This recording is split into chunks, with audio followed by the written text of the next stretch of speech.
کیا. مصافحہ کرنے کے بعد حضرات محترم تیرے میرے نبی کے قریب آئے صحابہ اور آنے کے بعد کہا یا رسول اللہ میں اور آپ کے جتنے بھی صحابہ ہیں یا رسول اللہ آپ کے پیچھے ہم نے نماز ادا کی, آپ کے پیچھے ہم نے نماز عصر کو پڑھا, مگر یا رسول اللہ آپ کو ہم نے نماز پڑھاتے ہوئے کبھی مسکراتا نہیں دیکھا, کبھی آپ کو ہنستے نہیں دیکھا. میرے نبی نے فرمایا اے صحابہ کیا نہ کیا چاہتے ہو؟ تو صحابہ نے کہا یا رسول اللہ آپ نماز عصر میں مسکرا رہے تھے. مچل کے بولو سبحان اللہ. کیا کہا؟ نماز عصر میں آپ مسکرا رہے تھے. کیوں مسکرائے؟ کیوں آپ کے چہرے پر تبسم آیا؟ میرے نبی کا جواب سنو. میرے نبی مکرم نے فرمایا صحابہ سننا چاہتے ہو میں کیوں مسکرایا؟ سنو صحابہ, میں نماز عصر پڑھانے کے لیے جیسے ہی مصلی امامت پر پہنچا, میں نے جیسے ہی نیت کو باندھا, اللہ نے وہ میدان محشر کا منظر میرے سامنے لا دیا. چل کے بولو, وہ میدان محشر کا منظر میری آنکھوں کے سامنے لایا گیا, مجھے دکھایا گیا. یا رسول اللہ پھر آپ نے کیا دیکھا؟ میرے نبی نے فرمایا صحابہ سنو, میں جیسے ہی نماز عصر میں تھا, نماز پڑھا رہا تھا, میرے سامنے ایک بندے کا حساب و کتاب ہو رہا تھا. چل کے بولو سبحان. میرے آنکھوں کے سامنے ایک بندہ حساب و کتاب کی لائن میں لگا ہوا ہے, فرشتے اس کا حساب کر رہے ہیں, اس کی نیکیاں اور اس کے اعمال کو چیک کر رہے ہیں. حضرات محترم جیسے ہی فرشتوں نے اس بندے کو جیسے ہی پکڑا, حضرات محترم اس کو معلوم تھا میں نے دنیا میں رہنے کے بعد کتنے بڑے بڑے گناہ کیے ہیں, کتنے بڑا جرم کیے ہیں. وہ بندہ گھبرایا ہوا تھا, ٹینشن میں تھا, اور وہ میدان محشر ایسا ہے حضرات محترم وہاں آپ بیٹھ بھی نہیں سکتے, آپ وہاں کوئی دیوار کو ٹیک بھی نہیں لگا سکتے, آپ وہاں کھڑے رہیں گے. آپ تصور تو کریں اگر آپ ایک دن کھڑے رہیں, رات کو نیند کتنی اچھی آتی ہے, انسان کو پتہ نہیں رہتا. وہ 50,000 سال کا دن ہے. حضرات محترم میرے نبی فرماتے ہیں وہ انسان دل میں سوچ رہا ہے اب میں پکڑا گیا, اب میں پکڑا گیا, اب میں پکڑا گیا. میرے نبی فرماتے ہیں جب سب کا بعد اس کا نمبر آیا, حضرات محترم اللہ نے کہا بول بول. اللہ نے کہا بتا تو دنیا میں گیا, جانے کے بعد تو نے جوانی کہاں گزاری, تو نے بڑھاپے کو کہاں گزارا, تو نے کیسے کیسے عمل کر, چل تو اپنے نامہ اعمال مجھے پڑھ کے بتا. چل کے بولو سبحان اللہ. اپنا نامہ اعمال مجھے پڑھ کے بتا. اب وہ جو بندہ تھا تو اللہ کے نبی نے, جو اللہ کے نبی مسکرائے وہ کس بات کے اوپر مسکرائے؟ میں چل کے بولو سبحان اللہ. کہا وہ بندہ اپنی جو اس کی جو خطا تھی, جو گناہ تھے, اس نے پڑھنے شروع کیے. تو جو چھوٹے چھوٹے گناہ تھے نا اس نے وہ پڑھنے شروع کر دیے, اور بڑے بڑے گناہ سب چھوڑ دیے. جو جتنے بڑے بڑے گناہ تھے وہ سب چھوڑتا چلا گیا. چھوٹے چھوٹے گناہ اللہ کو گناتا گیا. اللہ میں نے یہ چھوٹا گناہ کیا ہے, مولا میں نے یہ گناہ بھی کیا ہے, مولا میں نے یہ چھوٹا گناہ بھی کیا ہے, مولا میں نے یہ چھوٹا گناہ بھی کیا ہے. بڑے بڑے گناہ چھپاتا چلا گیا. حضرات محترم اللہ کے نبی کہتے ہیں پھر تھوڑی دیر کے بعد اس کا جو حساب و کتاب والا تھا وہ حضرات محترم اللہ کی رحمت کو جوش آیا, اللہ نے وہ اس کا نامہ اعمال کو تبدیل کر دیا. حضرات محترم اللہ نے فرمایا او فرشتو جتنے اس نے گناہ پڑھ کر بتائے ہیں سب کو نیکیوں میں تبدیل کر دو, سب کو نیکیوں میں تبدیل کر دو. میرے نبی جس بات کے اوپر مسکرائے وہ بات آنے والی ہے. میرے نبی فرماتے ہیں صحابہ سنو, جب سے پہلے وہ بڑے بڑے گناہ چھپا کے چھوٹے چھوٹے گناہ پڑھ رہا تھا, پھر اللہ نے جیسے ہی کہا فرشتوں جس نے اتنے گناہ کیے ہیں ان کو بدل کر نیکیوں میں تبدیل کر دو. تو اللہ کی بارگاہ میں عرض کرتا ہے مولا, پھر عرض کرتا ہے مولا میں نے نامہ اعمال کو پڑھا ہے مگر مولا میں نے وہ بڑا والا گناہ بھی کیا ہے, وہ میں نے جرم بھی کیا ہے, مولا اس کے بدلے بھی کچھ عنایت کر, اس کا بھی مجھے کچھ اجر دے. اللہ کے نبی فرماتے ہیں اب سے پہلے وہ اپنے گناہوں کو چھپا رہا تھا, اب سے پہلے جب اس نے نامہ اعمال کو پڑھا تو چھوٹے چھوٹے گناہ گنائے, بڑوں کو چھپا گیا.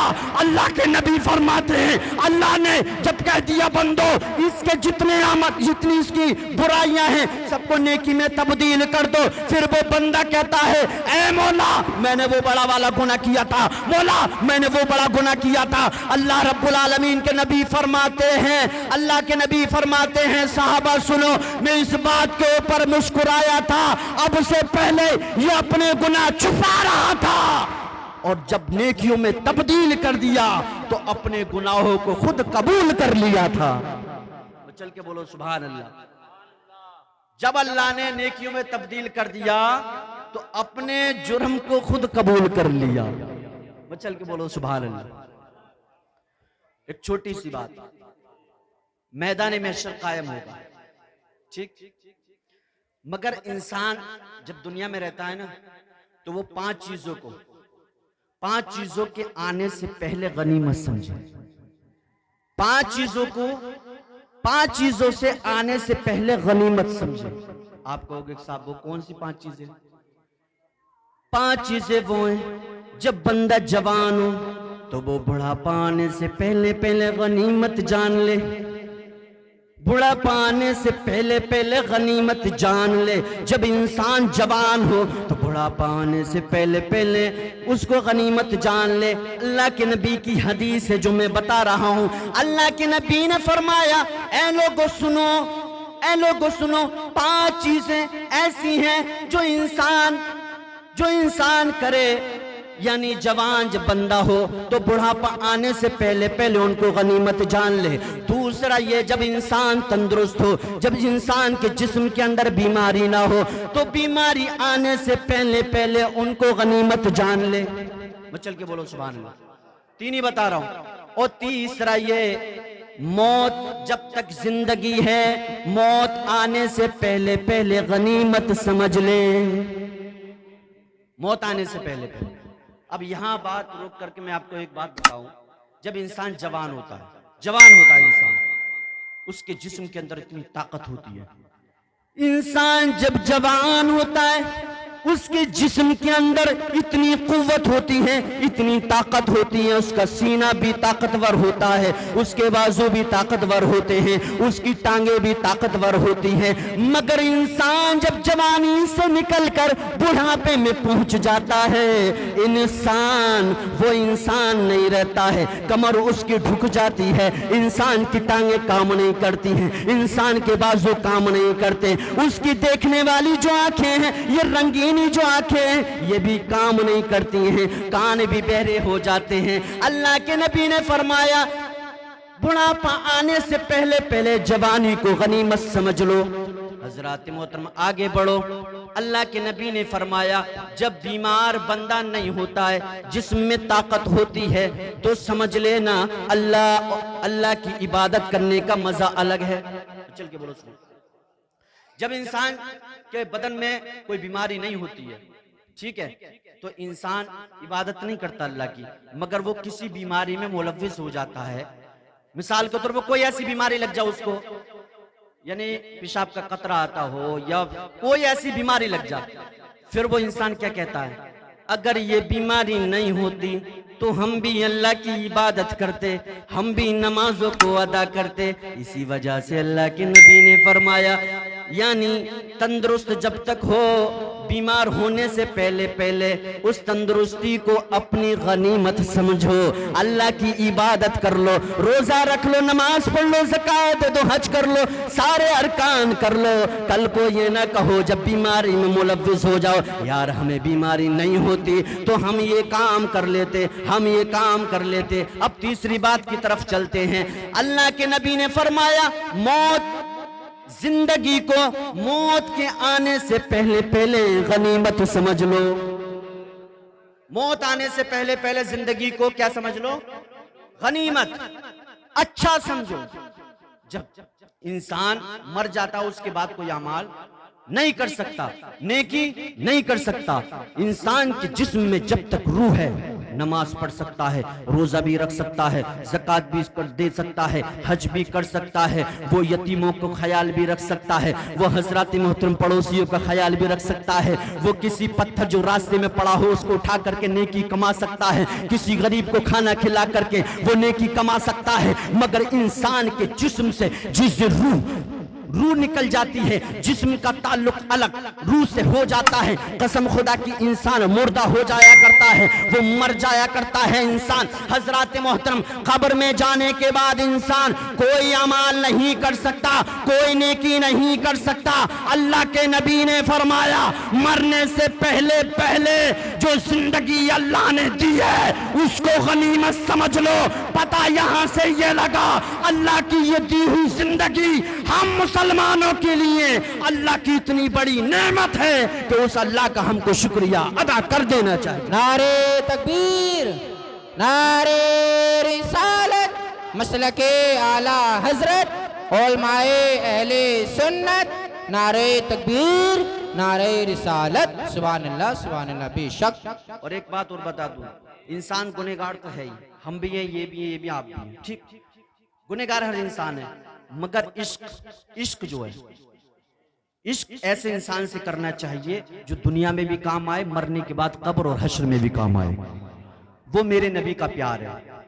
انسان دوست سے پیار کرتا ہے مگر وہ دوست قبر تک محدود، قبر کے بعد دوست اندر نہیں جا سکتا۔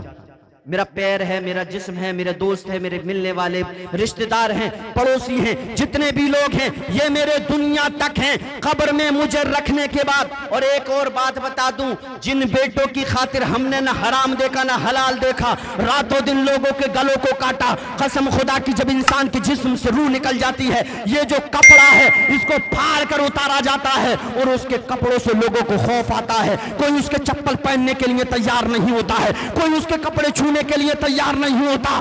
پتہ یہ لگا جب دنیا میں مرنے والے سے لوگ خفا ہو جاتے ہیں، خوف کھاتے ہیں، حضرات محترم میدان محشر میں کون کسی کے کام آئے گا؟ کوئی کسی کے کام نہیں آنے والا، کوئی کسی کے کام نہیں آنے والا۔ تو پتہ یہاں سے یہ لگا کہ حضرات محترم مرنے سے پہلے پہلے انسان کو نیک اعمال کر لینا چاہیے۔ جب دنیا سے جائے تو اسے لوگ یہ نہ کہیں کہ فلاں صاحب تھے، بہت بڑا گنہگار تھا۔ ٹھیک ہے، نبی سے محبت کرو۔ ایک چھوٹی سی بات میں چل کے بولو سبحان اللہ۔ میں عشق کی بات بتا دوں، انسان کتنے بڑے گناہ کر لے، کتنے بڑے گناہ کر لے، مگر نبی سے اگر عشق کر لے، اللہ نے وعدہ کیا ہے شرک کر کے مت آنا۔ اگر تیرے سمندر کے جھاگوں کے برابر بھی گناہ ہوئے، میں اپنے محبوب کی ایک دعا سے، ایک شفاعت سے تجھے بخش دوں گا۔ حضرات محترم، مگر شرک ایک ایسا گناہ ہے، شرک ایک ایسا گناہ ہے کہ اللہ رب العالمین اس کو معاف نہیں فرمائے گا، بلکہ اس کا ٹھکانہ ہمیشہ کے لیے جہنم ہے۔ کہاں ہے؟ جہنم ہے۔ کتنے ہی بڑا گناہ کر لے مگر اللہ معاف کر سکتا ہے اگر نبی سے محبت کرتا ہے۔ میں چل کے بولو سبحان اللہ۔ ایک عاشق کی بات بتا دوں، میرے مصطفیٰ کا ایک عاشق حج کرنے کے لیے شہر مکہ گیا۔ کہاں گیا؟ شہر مکہ۔ شہر مکہ کی گلی میں پہنچا، جانے کے بعد نبی کے عاشق نے کہا میرے نبی کا زمانہ میں نے نہیں دیکھا، مگر میرے نبی کے زمانے کی ہو سکتا ہے کوئی دیوار ہو، کچی دیوار ہو۔ عاشق ہو تو سچا ہو، جس سے پیار کرے تو اس کی ہر چیز سے پیار کرے۔ نبی کے عاشق نے کہا میں نے نبی کا زمانہ نہیں دیکھا مگر محبوب خدا سے میں پیار کرتا ہوں۔ ایک دیوار کو دیکھا اس نے، کچی دیوار کو، اور اس کے قریب گیا اور جانے کے بعد اپنے لبوں سے اسے چوم لیا۔ مچل کے بولو سبحان اللہ۔ عاشق نے اس دیوار کو چوما، جیسے ہی عاشق نے اس دیوار کو چوما، مکہ شہر کے لوگوں نے اس کو گھیر لیا۔ گھیرنے کے بعد کہا او مجنون، تو نے اس دیوار کو کس وجہ سے چوما ہے؟ تو نے اس دیوار کو کس وجہ سے چوما ہے یہ بتا۔ حضرات محترم نبی کے عاشق نے کہا لوگوں سنو، میں نے اس دیوار کو اس وجہ سے چوما ہے، یہ میرے نبی کے زمانے کی دیوار ہے، میرے نبی نے اس دیوار کو دیکھا ہوگا، اس وجہ سے میں نے اس دیوار کو چوما ہے، میرا چومنا ثواب ہے، میرا چومنا ثواب ہے۔ اس بات کو عاشق نے کہا تو مکے کے لوگوں نے کہا او عاشق سن، اللہ کے نبی جب چلتے تھے تو اپنی نگاہوں کو جھکا کر کے چلا کرتے تھے، اللہ کے نبی اپنی نگاہوں کو نیچا کر کے چلتے، تو نے کیسے کہہ دیا کہ اللہ کے نبی نے اس دیوار کا دیدار کیا ہوگا، میں نے اس دیوار کو اس وجہ سے چوما ہے، تو تیرا چومنا غلط۔